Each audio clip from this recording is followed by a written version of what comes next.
So, yan, pupunta kami sa kanyang mini garden dito sa harap ng bahay. So, papakita na naman niya yung kanyang mga bagong tanim. So, ayan. So, ano to? Sili to. Siling labuyo. So, ayan yung kanyang siling labuyo. So, ito, kamatis, meron na siyang bunga. O, maliliit pa. So, kasi bagong tanim lang to eh. Diba? Bago pa lang kami ulit dito, bumalik sa Cavite. 6 months. So, ayan na yung mga tanim niya dito sa harap. So, next, ito yung bell pepper. Wow. Yan. Diba? Wala pa siyang bunga. Meron na. Kaka-harvest lang. So, ito pala, oh. Yan. So, kaka-harvest lang kahapon ng bell pepper. Yan. Yan yung may mga bulaklak. Yan. Ito, ano to? Talong. Sa talong. So, ayan. Halaman.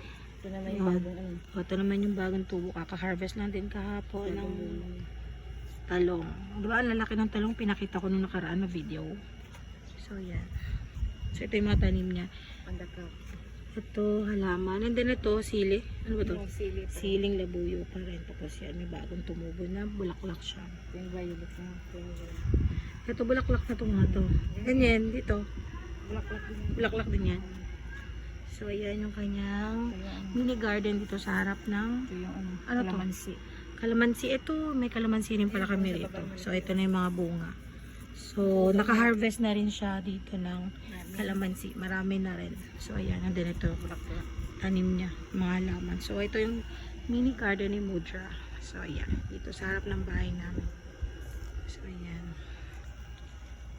Super init. Diba? So, yun lang po. Thank you for watching. God bless everyone.